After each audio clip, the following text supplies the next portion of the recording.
Minister of Foreign Affairs and Human Mobility.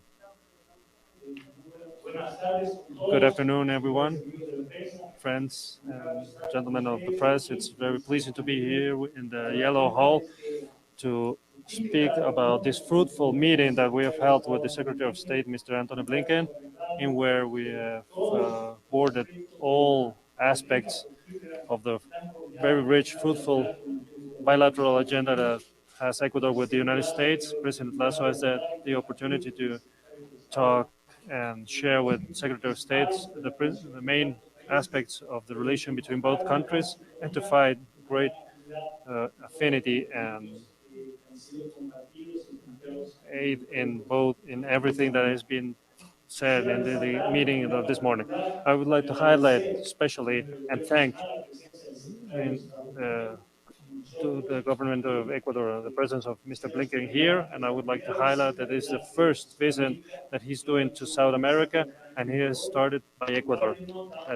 What shows the importance and the attention that the United States and the administration of President Biden is given to the presidency of President Guillermo Lasso and his position in this region and this hemisphere. We do this recognition in particular because it's very important for us as a government, being our main partner, commercial partner with this country, and with whom we have a very fruitful and close relation and productive relation. Again, Mr. Blinken, thank you very much for your presence, and I'm very happy to have you had the meeting that we have had this morning. Thank you, Mr. Secretary. Now we would like to have the declaration of Mr. Blinken, Secretary of State. Well, gracias, Mauricio. Thank you so much. It's wonderful to be here in Ecuador. I am delighted to visit for the first time as Secretary of State, and I want to extend real appreciation and thanks to President Lasso and to Foreign Minister Montalvo, Mauricio, for the extremely warm welcome, but also the extremely productive and lengthy session that we had over lunch. I have to tell you that the United States has great admiration for President Lasso, for the leadership that he's demonstrating, both here in Ecuador and beyond. His strong voice for democracy, his strong actions to demonstrate that democracy can deliver for the Ecuadorian people and for people beyond Ecuador is, I think, vitally important. And nowhere was that more clear than in the remarkable work that this administration did in dealing with COVID-19. But in so many other ways, we were working very, very closely together.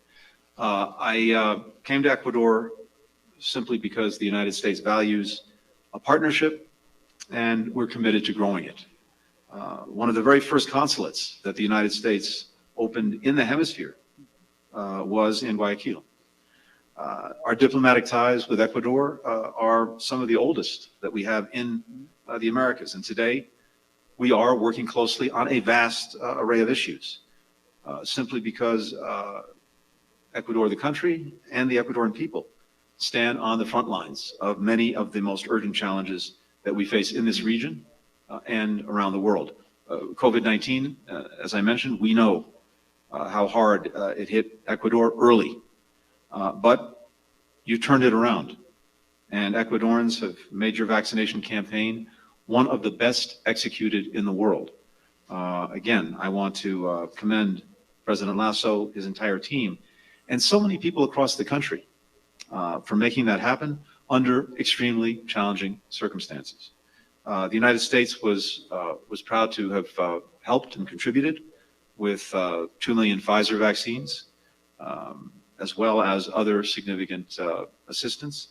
We look forward to working together to defeat the pandemic in our hemisphere and around the world, and to make sure that we're better prepared for the next pandemic, because unfortunately, there will almost certainly be one. We have a lot of work to do as we get beyond COVID-19 to build a stronger global health system, and we'll do that working together. On the climate crisis, the other big existential challenge that we face, Ecuador, one of the world's most ecologically diverse countries, knows firsthand the dangerous impact of climate change. You've seen rising temperatures, you've seen melting glaciers, you've seen worsening droughts, you've seen more severe floods. Becoming more climate resilient is a high priority, I know, for President Lasso, for Ecuador's leaders, and for the Ecuadorian people. And I want to recognize especially environmental activists, including those from indigenous communities, who've led the charge to preserve Ecuador's remarkable biodiversity and natural resources. We selected Ecuador as one of the first partners in what we call the Build Back Better World program, to make investments, particularly in climate resilient infrastructure projects with high environmental as well as labor standards. That's going to create jobs. It's going to support local communities. It's going to make progress against the climate crisis, all at the same time. We started our Build Back Better World listening tour here in Ecuador just last month, and we're grateful to all who participated in that effort. On inclusive economic growth, which I know is front and center on President Lasso's agenda, at a time when so many communities are reeling from the economic consequences of the pandemic, we have to work together to rebuild the global economy, but in a way that delivers opportunity and benefits to as many people as possible, especially from communities that have been long underserved. And that's true in all of our countries. We have a protocol on trade rules and transparency that our countries negotiated last year that just entered into force a few months ago, and that will be instrumental in helping to deepen the trade relationship between us. We've also agreed to reopen negotiations on an open skies agreement, which will promote more travel and trade between us. And our countries work together closely through technical assistance programs to help address core economic issues like debt management, to help set Ecuador on a stable economic path. There is a lot that we're already doing, including investments and loans through our Development Finance Corporation that are having a real impact already, including on jobs. We're in close consultation on another issue that is challenging everyone in the hemisphere, and that's regional migration. Ecuador is experiencing this issue firsthand. Hundreds of thousands of Venezuelans settling here in recent years. The foreign minister and I tomorrow will be in Colombia, where we're together with most of our colleagues in the hemisphere to talk about what is so necessary right now, and that is a truly regional, coordinated approach of shared responsibility. I had a chance to raise this as well with the president, and I think are committed to finding those kind of solutions together as we work collaboratively on the migration challenge. We talked as well about the exceptional measures that have been taken here in Ecuador to deal with the narco-trafficking challenge and the violence and crime that is attendant with that. And we know that in democracies there are times when, with exceptional circumstances, measures are necessary to deal with urgencies and urgent situations like the one Ecuador is experiencing now. And as I discussed with President Lasso, we understand that, support that, but know as well that these measures, of course, need to be taken pursuant to the Constitution. They need to be very focused in what they're seeking to achieve and finite in duration. And, of course, follow and proceed in a way that upholds democratic principles. And in discussing this with President Lasso when we met, he assured me that his government is committed to upholding all of those standards which are so important to the Ecuadorian people and to their democratic values. And I made clear that maintaining those standards is, of course, a priority for the United States. I want to commend Ecuador's courts, together with the country's extremely vibrant and committed civil society, for making very important strides in the past year toward expanding rights for women and girls and for LGBTQI people in accordance with international and regional human rights standards. And I want to congratulate as well the people of Ecuador on successfully holding fair and free elections this spring, despite the challenging conditions of COVID-19. Ecuador and the United States have to continue to work together and with partners across the region to strengthen democratic institutions, to stand up for the rule of law and for human rights, to fight corruption, something that's been a hallmark of President Lasso's administration, and to empower civil society. That's something I'm going to address at greater length tomorrow at the University of San Francisco of Quito. Mr. Foreign Minister Mauricio, I'm very grateful to you, to the President, for this visit to Ecuador, the opportunity to spend time with you, to speak with university students, to hear from civil society leaders, independent journalists, anti-corruption activists, to visit local artisans and entrepreneurs. We're doing all of that in a relatively short space of time. So much connects the people of Ecuador and the people of the United States. We have family and cultural ties going back literally generations. Countless Americans have experienced firsthand the extraordinary natural beauty and biodiversity here in Ecuador. Every day, we enjoy the products of your land, from coffee to chocolate to bananas to you name it. And we joined you this summer in cheering for Ecuador's 2 gold medals at the Olympics by the cyclist Richard Carapaz and by Nacy Dahomes, the bodybuilder, who became the first Ecuadorian woman ever to win a medal at the Olympics, and it was a gold medal. So for all these reasons and so many more, it's an honor to be here in Quito. On behalf of the United States, it's a privilege to work with you and to make the friendship between Ecuador and the United States even stronger. Thank you. Thank you very much. Gracias, señor secretario. Damos. Thank you, Mr. Secretary. We will begin with the questions of the media.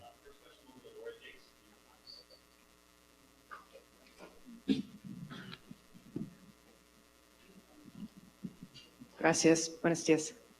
A few questions on issues of regional import to both of you, please. For Secretary Blinken, it appears that any progress that was made towards a political resolution in Venezuela has been shut down with the extradition of Alex Saab.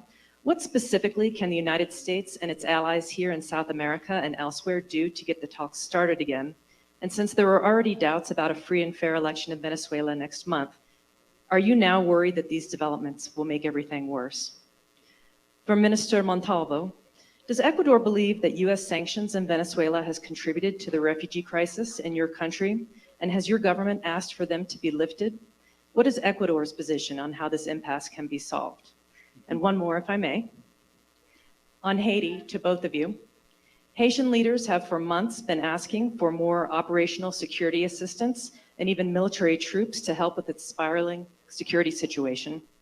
Given last weekend's kidnappings of the 16 Americans and 1 Canadian, and that it's only the latest example of violence, how are leaders in the Western Hemisphere prepared to respond? Thank you.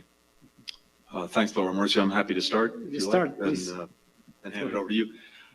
Laura, first on Venezuela, I think it's deeply unfortunate that the Maduro regime pulled out of the talks in Mexico, but I think it's also indicative, unfortunately, of Mr. Maduro putting self-interest ahead of the interests of the Venezuelan people and putting the interests of one person ahead of the interests of all people in Venezuela. It's, I think, important to underscore that we have an independent judiciary in the United States, and in the case of the extradition of Mr. Saab, this is a matter that's been going on for the better part of a decade. I believe he was first arrested about 10 years ago, and there's been a process underway now for some years for his extradition, and that proceeds independent of anything that is happening on a political track. So again, I think it's extremely unfortunate, but also indicative of where Mr. Maduro is putting his focus, and that is on self-interest, not the interests of the Venezuelan people, which manifestly would benefit from putting Venezuela back on a democratic path including getting to free and fair national elections. And then with regard to Haiti, let me just say two things on that.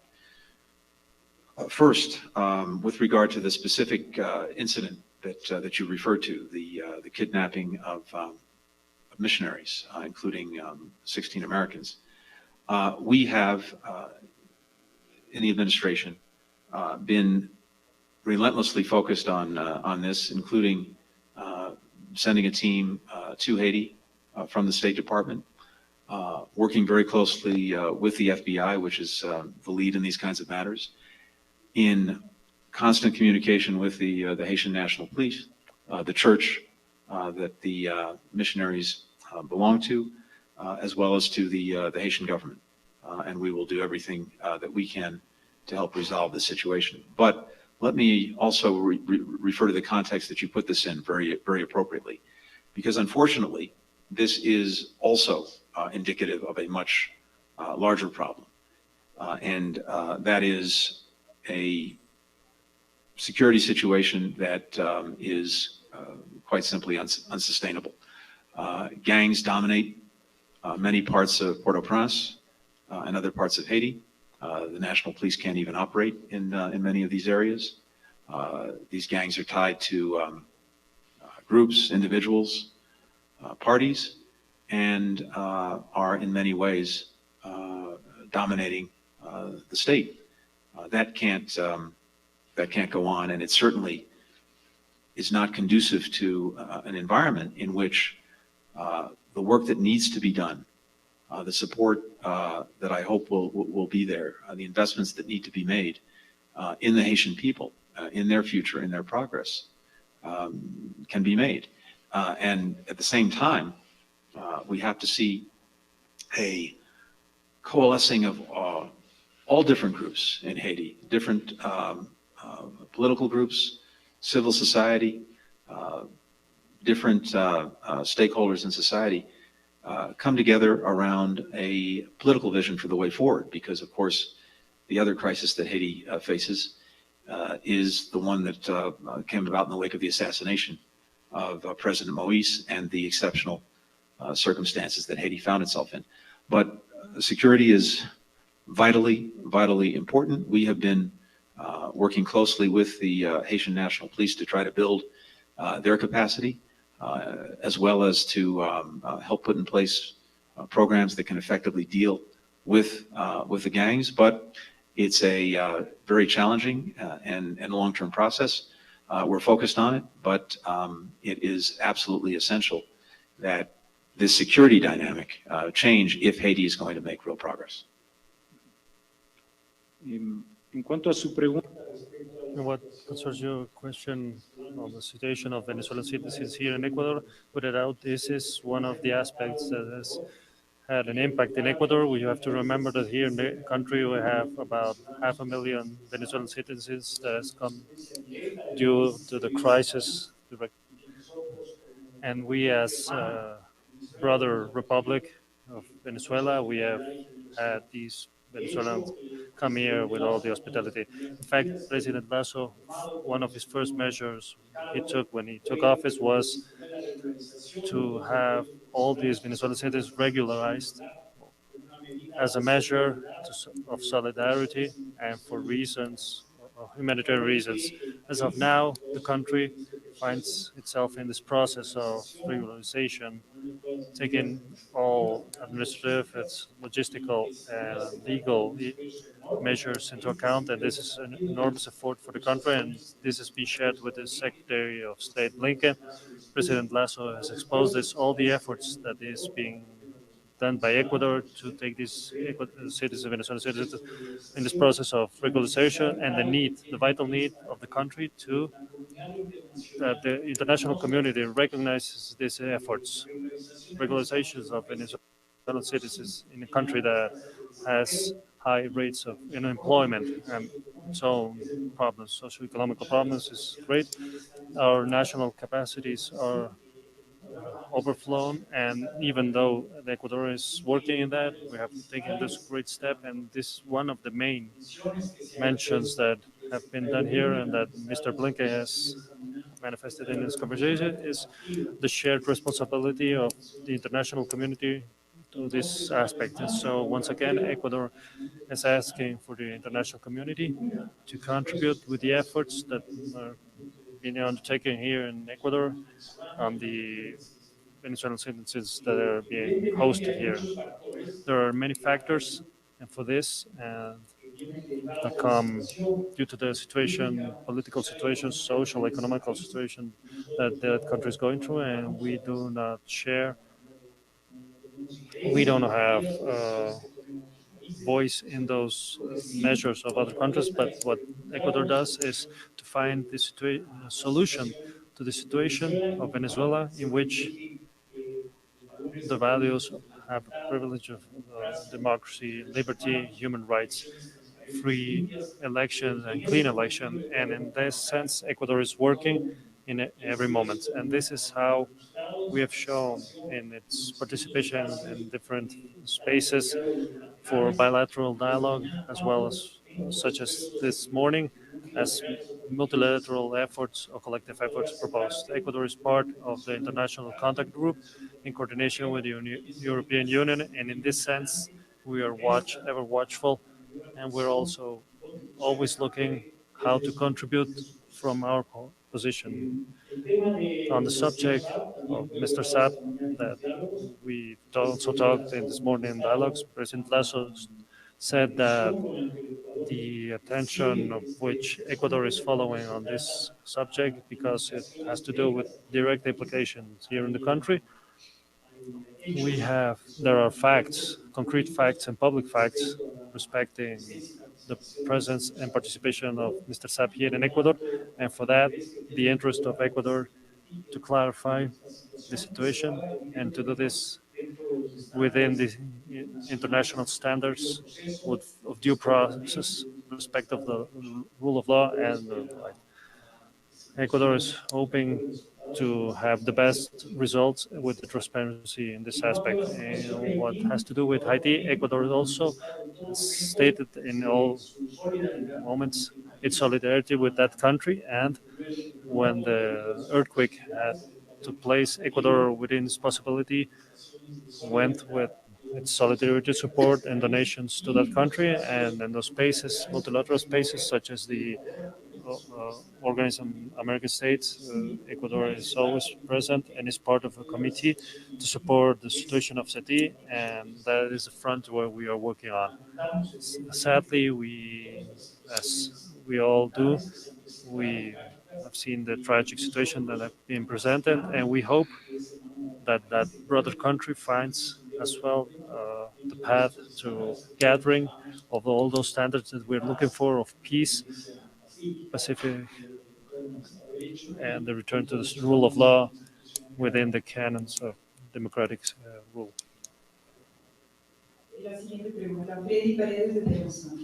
Next question is from Freddy Paredes, Teleamazonas. Thank you. Good afternoon, Mr. Secretary Blinken and Mr. Minister Montalvo. For Secretary Blinken, please, Ecuador, we have exception or state of exception to fight the insecurity and narco traffic, one of the subjects that were touched in the agenda with President Lasso. Is there any commitment, concrete commitment of the United States to cooperate with Ecuador on this subject? Both of you, if you allow me, after the extradition of Mr. Alex Saab to the United States, how will you cooperate, both countries, I refer to Ecuador and the United States, in the investigation of this case, taking into account that Mr. Saab did dealings and businesses here in Ecuador, and there are evidence of the crimes? And for Mr. Montalvo, please, if this visit was well authorized, so the Secretary of Mr. Blinken to take a further step, a more concrete step to a fair trade agreement. Thank you very much. Thank you. Thank you very much. Again, to come back to this question of civilian security, as I noted, we've seen the state of exception that the President Lasso declared to combat crime, and we very much understand, as I mentioned earlier, that democracies at times need to take exceptional measures to ensure the safety and security of their citizens.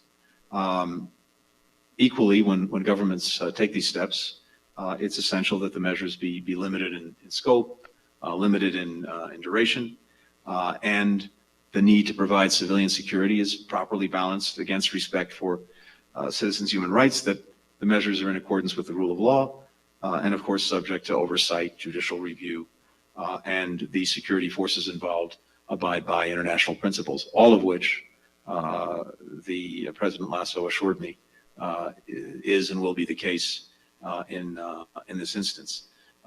And we more broadly are looking for ways to deepen our cooperation and collaboration when it comes to dealing with the broader question of narco trafficking and the insecurity that that comes with it. And we actually had a lengthy discussion about that.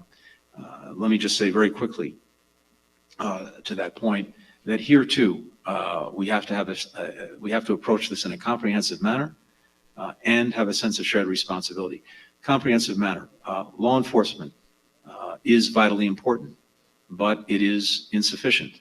And as the President and I and Mauricio discussed, making sure as well that we are trying to deal with some of the root causes that may push people into drugs, into crime, into gangs, into narco trafficking is vitally important. And especially making sure that people and young people have opportunity, can see a future, a job, the ability to provide for their families. That is an essential component. And I know this is very much part of the vision that President Lasso has, in particular in trying to create more equitable economic growth and to make sure that the lower as well as the middle classes benefit from this. Similarly, we have to look at this from the perspective of both sides of the equation, including, in the case of drugs, the demand side.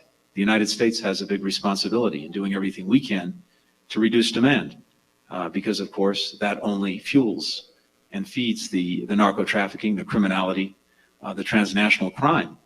And that may well start with a demand signal in the United States, a criminal enterprise in Mexico, but then the effects are felt here as well in Ecuador. So we have to approach this comprehensively, and we have to approach it with a sense of shared responsibility with everyone doing their part.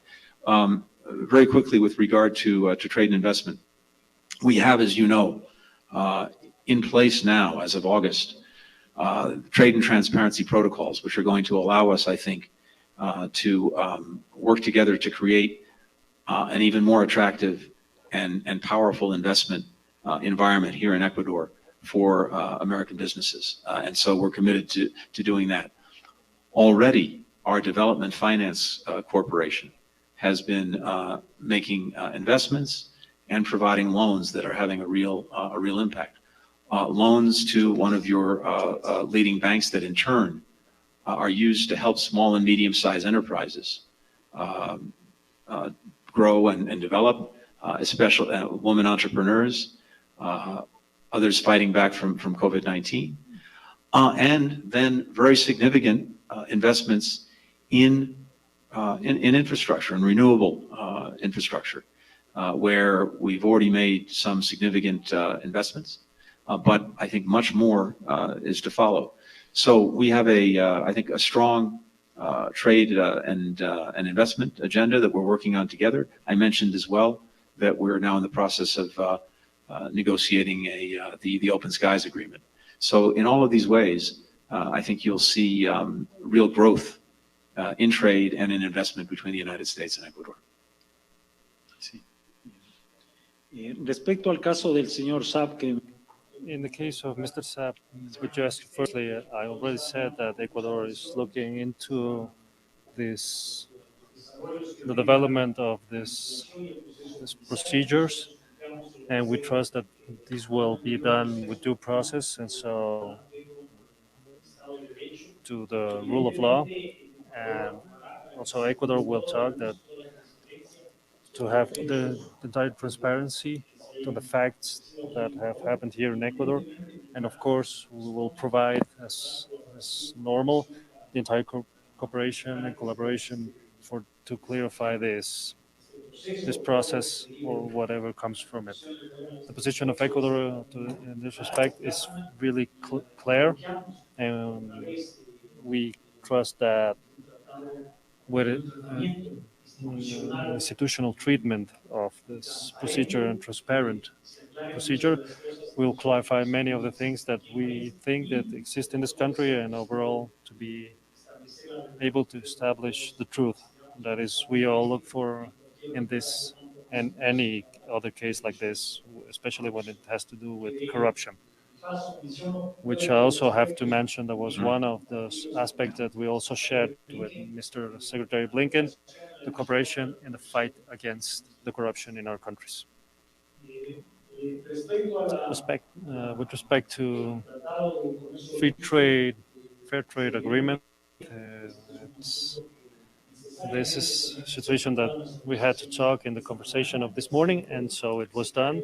Secretary Blinken has just talked about some of the aspects that were shared and exchanged in the conversations, in the dialogues of this morning. And so Secretary Blinken has been direct to expose the position of the government of the United States in this respect, what the administration has of the Biden administration is now, and all the lines of collaboration that exist between our countries to work in a constructive way, including commercial aspects.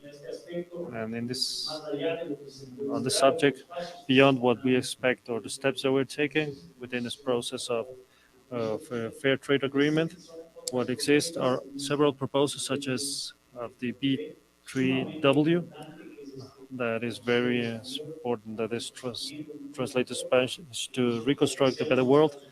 And we are thankful that the United States included the Ecuador as a country to be benefited from this initiative, where the country will have the opportunity to take forward several projects of infrastructure. And Mr. Blinken stated there are many areas of interest and preferential areas, subjects such as education, health, and subjects such as the fight malnutrition, child malnutrition, and subjects to eradicate the violence of gender violence and the promotion of interconnectivity, full connectivity, rural and urban connectivity in the country, and any aspect that might be inscribed within the initiative, where we are looking into optimism. And from the talks that we have had, as soon as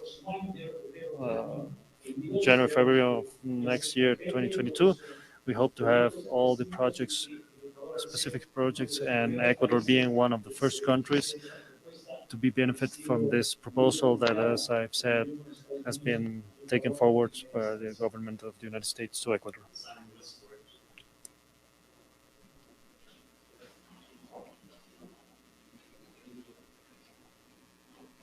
Thank you.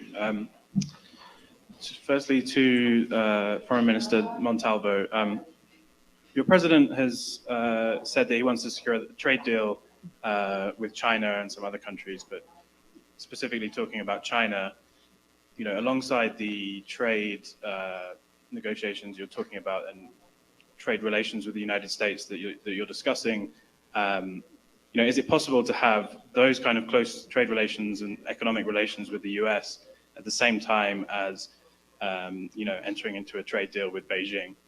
And to Secretary Blinken, your predecessor in the previous US administration often emphasized in countries, including in Latin America, a stark choice for countries between whether they should deal with China or deal with the US,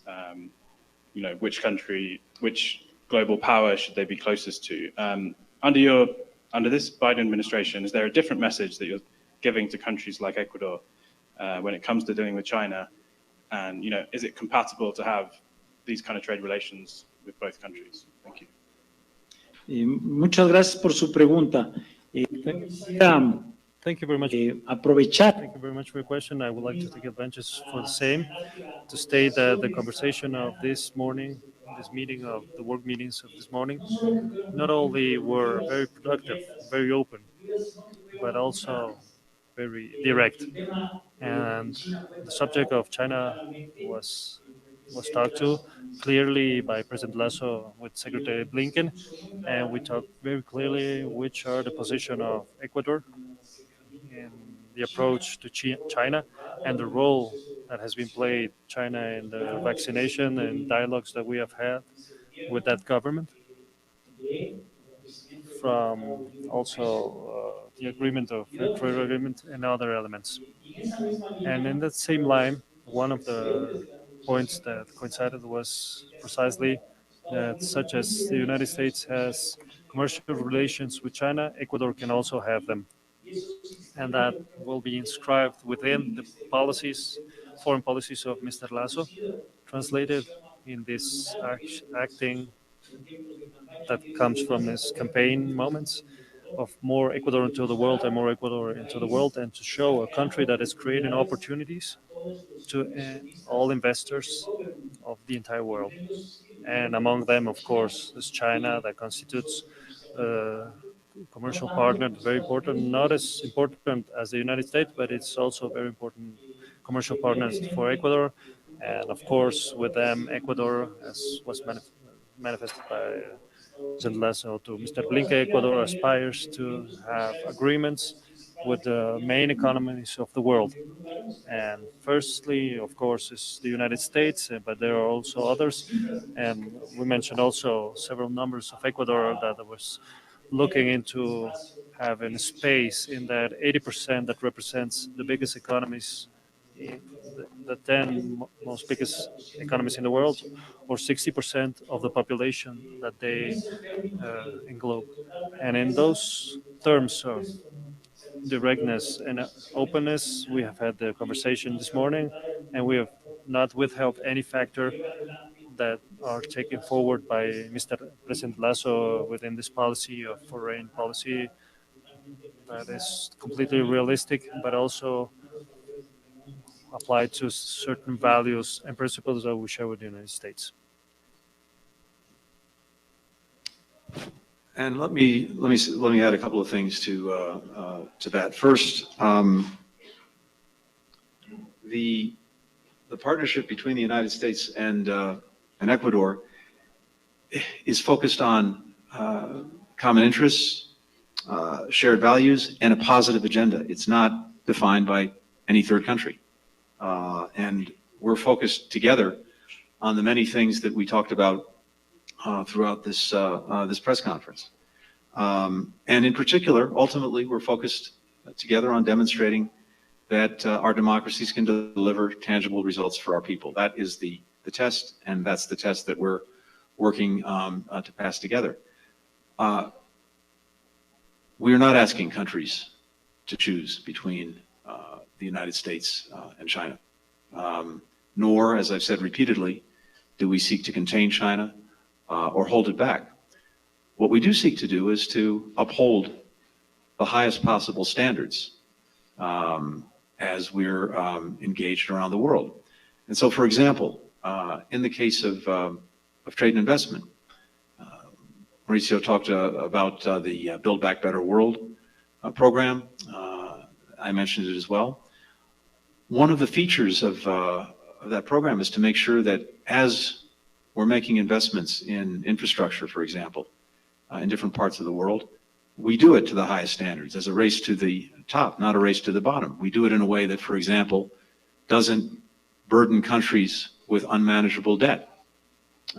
We do it in a way that includes the highest labor and environmental standards. We do it in a way that keeps out corruption. We do it in a way that builds to the highest quality. That's an affirmative agenda, and one I think countries will be very attracted to. Similarly, as again Mauricio said, trade and investment, including with China, is important for all of our countries and mutually beneficial. But there are very narrowly defined areas in which it makes sense for countries to take precautions as they're looking at investment.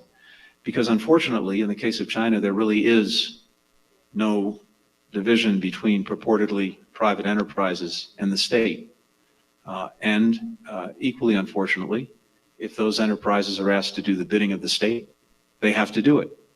And of course, when it comes to human rights, privacy rights, as well as security, that can pose a real challenge.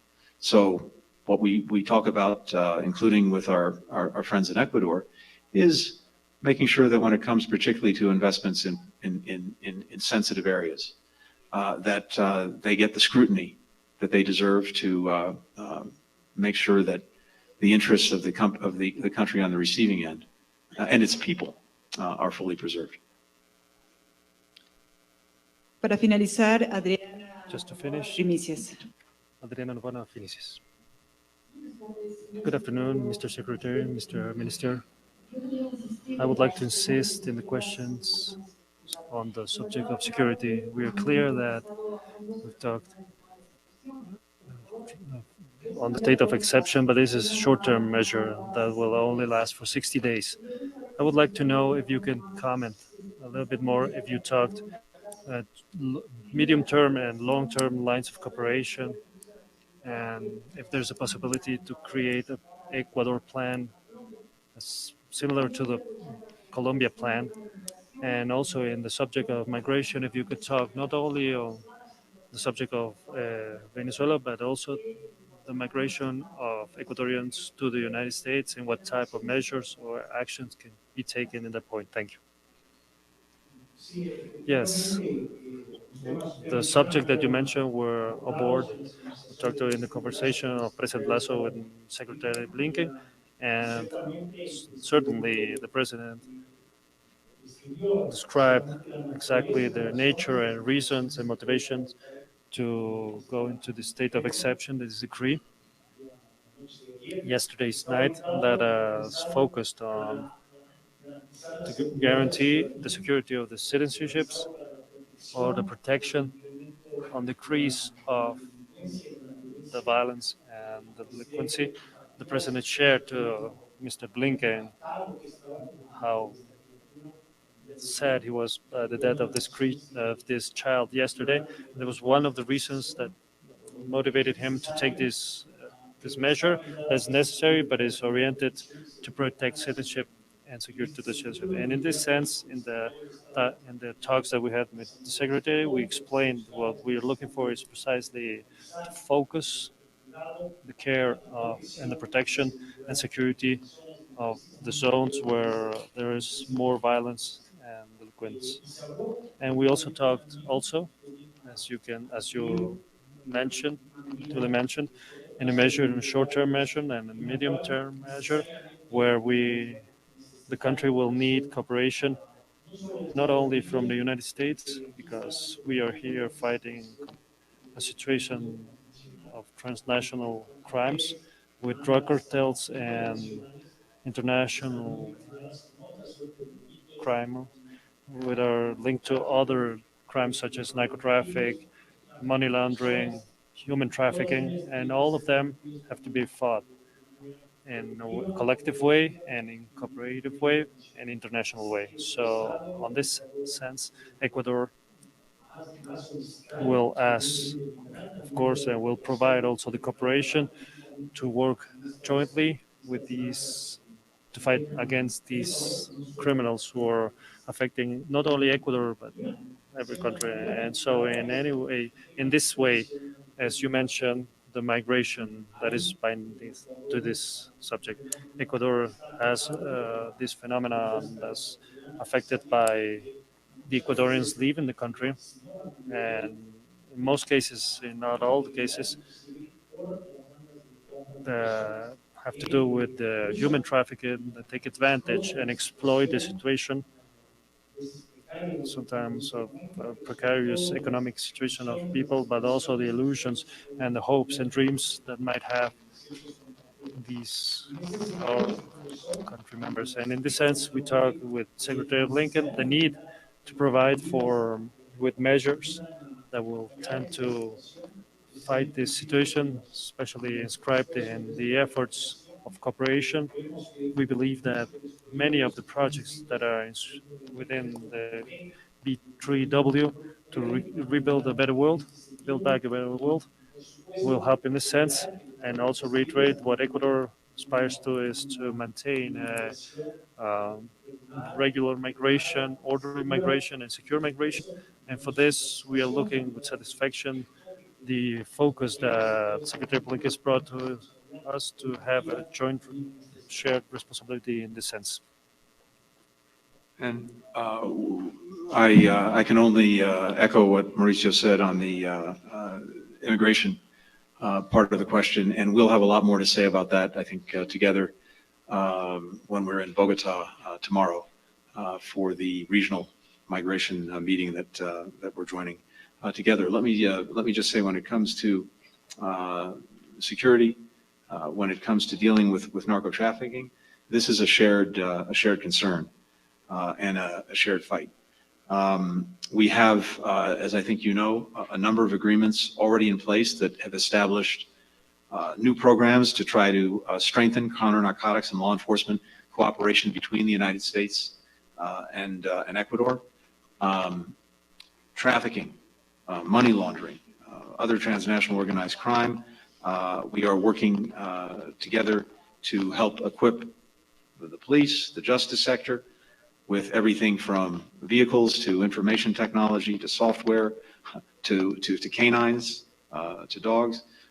We are working together and facilitating what have been, in both a good news, bad news story, record drug seizures. The good news being we're effective. The bad news being it's a record drug seizure, which means the problem, in a sense, is even larger. Prosecutions, sentences for criminal activity, all of that is already part of our cooperation. As I mentioned as well, both for the United States and also Ecuador, we have active drug demand reduction programs because it's so important that we act on that side of the equation as well.